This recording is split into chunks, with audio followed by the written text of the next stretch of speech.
Just want to read, because we're still doing it by Zoom, I want to read off information so that if citizens have comments, they can make the comments. Citizens can participate in citizen comment period by calling the number at the appropriate time. The phone number to call is 844-844-9200. Enter the access code for the meeting, 398154, followed by the pound sign. You will hear a Q&A session has started. Press the star number followed by star sign followed by the number 6. You will hear, if you would like to speak, please press 1 to be added to the queue. Press 1. When you are in queue, you will hear the audio feed for the meeting. Wait until you are prompted by the moderator, then share your comments with City Council. Participants are reminded that though the preceding prompts refer to questions, this is not a public hearing, it's a public comment portion of the meeting. Council will simply hear your comments and will not give comments back.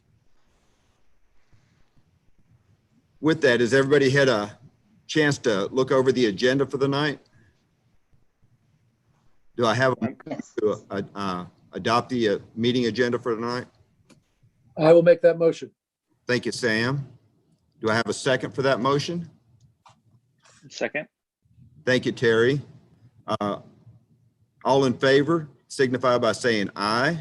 Aye. Aye. That's a 5-0. All opposed? 5-0. The agenda has been approved. The next item up for business, number 3, is to consider the consent agenda. Is there a motion to approve the consent agenda as presented? I'll make that motion. Thank you, Bruce. Do I have a second? Second. Thank you, Sam. All in favor, say aye. Aye. Aye. All opposed? Motion passes 5-0. Thank you all. Item number 4 is matters from council. Does anyone on council have anything they would like to add tonight? I do. I don't know if anybody else has it. I just have to verify the date. I will plan to have my open meeting. It will be the first Tuesday in August. Oops, I skipped to September. That's my problem. Which makes it August the 4th, 8:30, and at the pavilion, the farmers market pavilion. Bring your own chair so we can spread out and be glad to talk to people about whatever's on their mind. Thank you, Sam. Does anyone else have a comment for tonight? Mr. Mayor, I'll just share a couple of things of interest that I've been working on in the last couple of weeks since our last meeting. I thought I'd share with the group and with citizens. Participated in my first Go Virginia Region 8 meeting the other day, and I was pleased to see on the docket, and I voted in favor of, and it's passed unanimously, the reopened Stanton Augusta Waynesboro tourism marketing grant. So I'm excited to have endorsed that and to be able to represent the city in that way. The next would be had a participate in the Augusta Health Symposium that they had. I think it was last week, virtual. It's usually done over at the hospital. A nice event. Certainly, as all events, nicer in person than through a bunch of Zoom meetings, but very informative. Excited about their leadership in our community and the growth that they're seeing. So we're fortunate to have such good leadership at Augusta Health. Thursday, Friday, I participated and served. This is my second year as serving as vice chair on the Virginia Municipal League's Human Development Education Committee. And we had a lengthy conversation Friday, and lasted multiple hours, about really important legislative agenda items that are important not just to Waynesboro, but for all of Virginians. And so there's a heads up, a lookout over the next couple of months as council maybe considers a legislative agenda for our city. I'll certainly carry forward that work and for council's consideration. And then lastly, I would just want to give a shout out to our school board and our administrators and our teachers and the work that they are doing to adapt to a very difficult environment that it's really just only a few months ago when all this started. And we've got a rising senior going into the Waynesboro High School, which is crazy to me, and an 8th grader over at the middle school. And, I talked to folks from different parts of the state and even back home in Chicago about how that experience is going, what that communication looks like, the decisions, the flexibility, the leadership. And I would say that I firmly believe that we are fortunate to have a school division that cares deeply for the children of Waynesboro, and would just encourage folks to have patience. We're all learning this, and I think that it's important for us to be flexible and fluid, because if we've learned anything from this experience, it's a fluid environment. And we need to be adaptive, but I'm certainly appreciative of the work to date. I just wanted to share that as a parent. Hey, thank you, Terry. And thank you for all the hard work you do for the city, Terry. Anyone else have any comments? All right, that brings us up to item number 5. Item number 5 is to consider adopting an emergency ordinance regarding utility payments during the COVID-19 pandemic. Mr. Shaw, can you fill us in on this? Yes, sir. Mr. Mayor, members of council, as I'm sure you're aware that in June, the council passed the second emergency ordinance related to utility payments. The ordinance basically sets penalties and interest on late fees at 0%, and as well directed the staff to forego disconnection procedures for non-payment through the end of July 2020.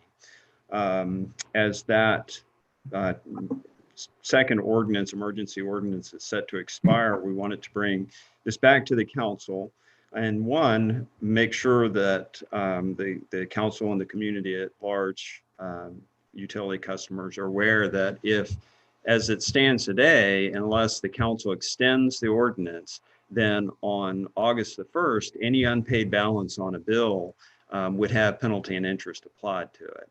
So it is our assumption that the council didn't want that to happen. That is the staff's assumption. Currently, there are about 700 utility accounts that would be eligible for disconnection, and the amount of money in arrears associated with those accounts is $195,000 roughly.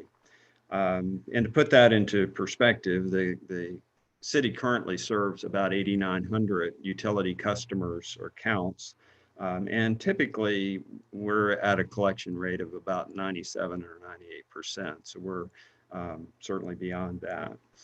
The staff's concern is that as the accounts get larger and larger, then it will be more and more difficult for the customer to pay off their account without some hardship. And so we would suggest to the council that we would extend the relief for penalty and interest until the middle of September.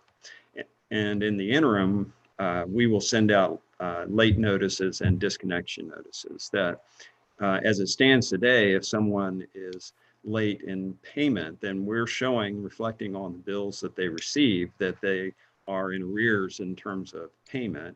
But we would send out disconnection notices and then begin a cutoff. And our hope would be that as we step to the next item on the council's agenda, that we're proposing that the city council would use a portion of its CARES money to provide the Department of Social Services with relief money for public assistance for those individuals who would need it.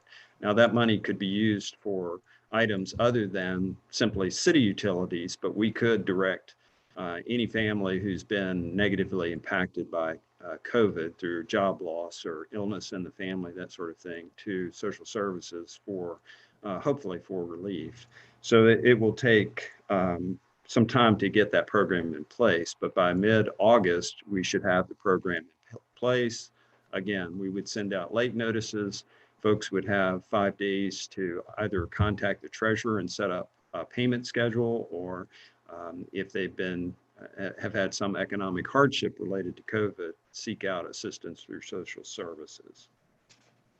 So the ordinance that is prepared for council is the third emergency ordinance. And to be clear, as an emergency ordinance, you can adopt that tonight.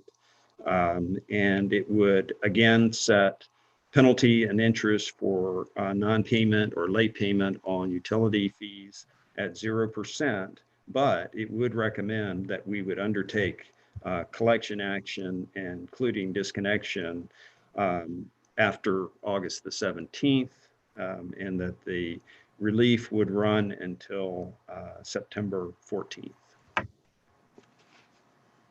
I'd be glad to answer any questions that council might have. Mr. Shaw, Yes, sir. of the, what'd you say, 700 and how many that we have delinquent right now? It's about 723. Do we have any way of knowing how many of those delinquent people would be available to go through social services to receive some help with their bills? We do not. And I think that's one concern that at least the staff and administration has, is that we really are painting relief with a pretty broad brush, that we don't know of that group, how many have suffered a hardship related to COVID. I did put some numbers together that maybe would help for a little perspective, that this doesn't directly answer Mr. Allen's question, but just a second here. That one of the things I was going to ask about the pie chart. Did you get the pie chart? Yeah, that one of the questions that Mr. Short asked in our conversation today was simply, had to do with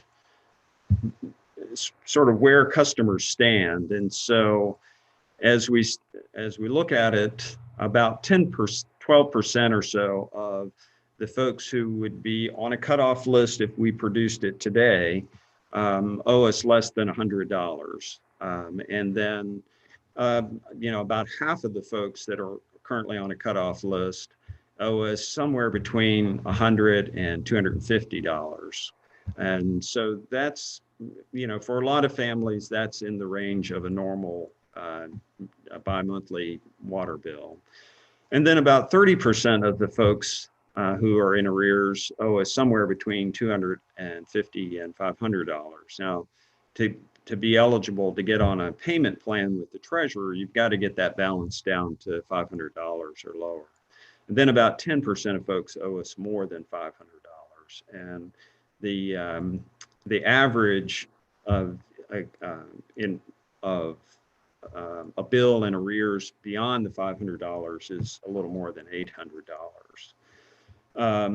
So as we look at it, we say, well, you still have a fair number of folks who are certainly haven't gotten accumulated bills large enough that they shouldn't be able to bring them into to bring them current, with even if they need some assistance, or if certainly the treasurer allows that folks can set up payment plans to pay their bill off over a period of time, as long as they're fulfilling the obligation under the payment plan.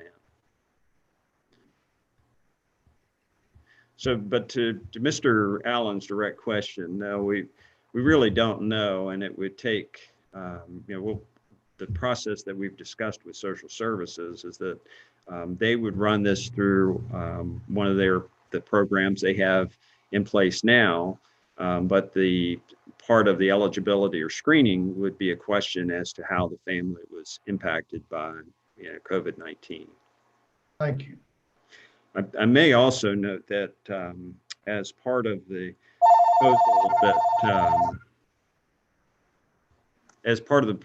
that we've made to the city council relative to the community development block grant annual action plan is that we would also provide money to social services for public assistance, utility, rent, mortgage payments, things like that. That would be an income eligibility question. So it wouldn't necessarily have to have a COVID impact, but the family would have to meet an income criteria as a low to moderate income family. Mr. Shaw, following up on that, it sounds like, if I understood you correctly, that it's not quite figured out how the application process would be done or what that would look like. Well, the social services actually has a program in place currently that offers utility assistance and rent assistance and that sort of thing through a Strong Families program. And Okay. so the staff is in place there, and there is they've got a questionnaire that's in place, and they would simply have to revise some questions on the questionnaire to pick up the COVID impact question. And we've had an ongoing conversation with Department of Social Services as to the mechanics and that sort of thing. In fact, I would expect we'll meet with them again this week. Is it possible then that paperwork with that information could be included in the notice going out for Yes, sir. Yes, sir. accounts and careers, just to help people understand that if they have been impacted by the COVID-19 pandemic, that there are options that they can apply for? Yes, sir, that we would make that, we would put some sort of an insert in those late notices up to that Right. effect. Thank I you. might also note that the SCC had placed a moratorium on utilities that would also delayed or deferred penalty and interest and put a moratorium on disconnection. The city of Waynesboro isn't actually governed by, our utilities aren't governed by the SCC, but most local governments and most water and sewer providers followed suit. That moratorium is set to expire at the end of August. And so the funds that we're proposing to go to the Department of Social Services could also be applied to those utilities if folks have been affected by COVID-19.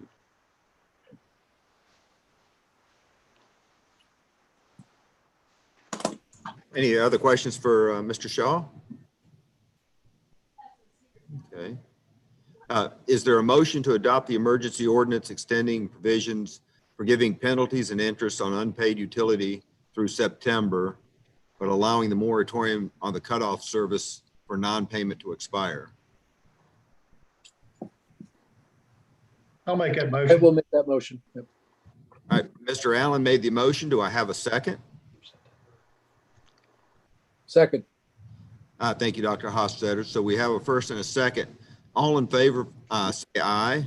Mr. Mayor, I'm sorry to interrupt, but just to be clear, the ordinance actually runs through September the 14th. And the reason for that is it fits into our cycles for sending late notices and running disconnection.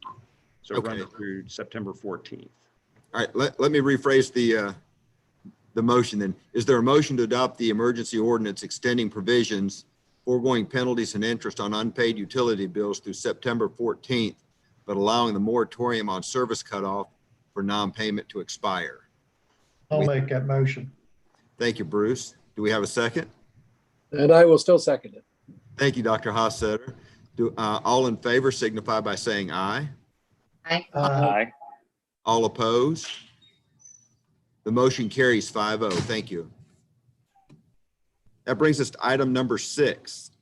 Item number 6 is to consider introducing an ordinance appropriating $75,000 to the Department of Social Services to provide financial relief to eligible individuals for family who qualify with qualifying impacts for COVID-19. Mr. Shaw. Mr. Mayor, I would just reiterate some of the conversation we've just had is that this would be, these are funds that would allow the Social Service Department to utilize some of the city's care money, $75,000, to help folks with basic public assistance, rental and mortgage assistance, utility assistance, whether they be city or non-city utilities. Thank you, Mr. Shaw. Are there any questions for Mr. Shaw? I presume that this could be revisited if these funds appear to be inadequate to the task, given that we just highlighted $195,000 city utilities alone in arrears. If there are other utilities or rent or whatnot included, there may be more need out of the care funds, but that could be redone at some point. Yeah, absolutely. Thank you, Sam. Do we have a motion to introduce this ordinance? So moved. Thank you, Terry. Do we have a second? I'll second. Thank you, Bruce. Any discussion? This ordinance will be considered for adoption at our August 10th regular business meeting. Item number seven is to consider appointing an individual to the Waynesboro Cultural Commission for a 4-year term beginning September 1st, 2020 and ending August 31st, 2020. There are 2 candidates for this appointment. Who are those candidates? I don't have a list. Dwight Williams and AJ Young. Okay. Is there a motion to approve those appointments? Is it just to approve one person? I think it's 2 appointments, as I recall. Let me check real Mr. quick. Shaw, do you know? I've just lost my place. I have the information here. Mr. Mayor, it's for August 2024. Yes, it looks to me as if, one, due to term limits, there will be a vacancy in the Waynesboro Cultural Commission beginning September 1st. If you don't mind, I could pull up Julia's email real quick here.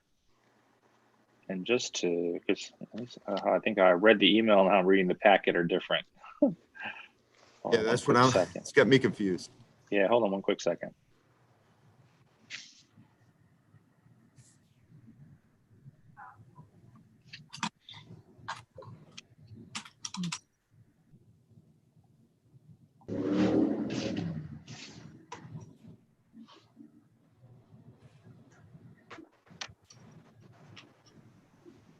There is currently, well, so this is her email. There is currently 1 vacancy on the, she's emailing us there. A 1 appointment. So she just read, there's 1 appointment. Mr. Mayor, Yes, sir. I would make a motion that we would appoint Dwight Williams. Okay.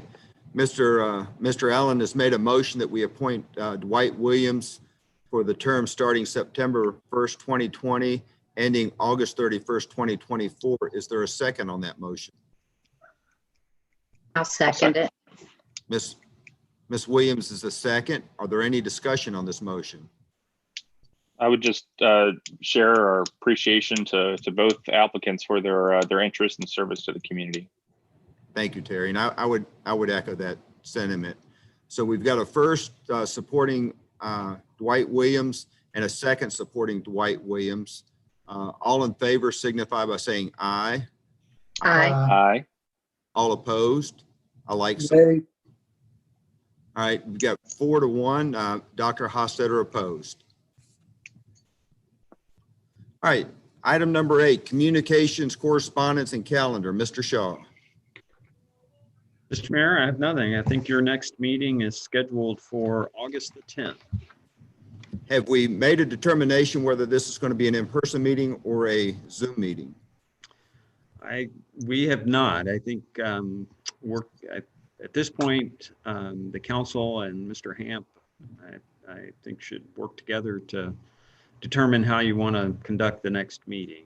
I can tell you that here in the Valley, it's quite a mixed bag. That we've done some informal polling, and what we find is that like the city council here in Waynesboro, there are councils that are continuing to meet entirely virtually.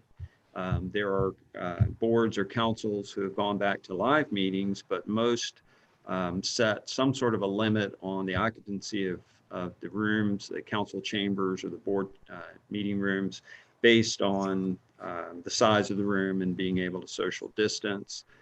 There are boards or councils who allow that if a member of the elected body doesn't feel comfortable attending the meeting, then they're able to call in. So you may have a mix of elected officials who are live, so to speak, and a mix who are still calling in. So it's, I think the city council here has to determine what you're comfortable with and how you view the space that's available. We've conducted studies on various meeting rooms and conference rooms in our city buildings, and the council chambers could accommodate 25 individuals, and that is including the members of council and any staff that attend. So usually, you have 5 or so staff members that attend when you consider attorney, myself, Mr. Hamp, the finance director, and generally the police chief or one of his charges. So, you're fairly limited to the number of folks that you can accommodate here in council chambers. Some elected bodies have chosen to move to larger venues so that a greater number of people can be accommodated and still spread out. So I think at this point, it's a matter of the council's pleasure and work with Mr. Hamp to determine that. Okay, I guess we can have conversations between now and then and make that decision. All right, is there any, we got citizen comment period. So let me go back and read that number one more time. If you want to participate in citizen comment period, you can call 844-844-9200. When prompted, you'll enter the access code 398145 followed by the pound sign. You will hear Q&A is about to start. You'll press the star sign and the number 6.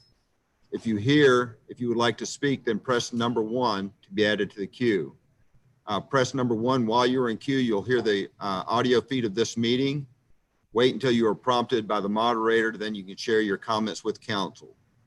Mr. Shaw, do we have anybody waiting to come into the meeting? We do not, Mr. Mayor. Okay. With that said, last item of business is, get back down here, adjournment. Is there a motion to adjourn the meeting? I'll make that motion. Thank you, Mr. Allen. Is there a second? Second. Thank you, Mr. Short. Any discussion? All in favor, say aye. Aye. Aye. 5-0 ayes closed. Thank you. Thank you all. Thank you.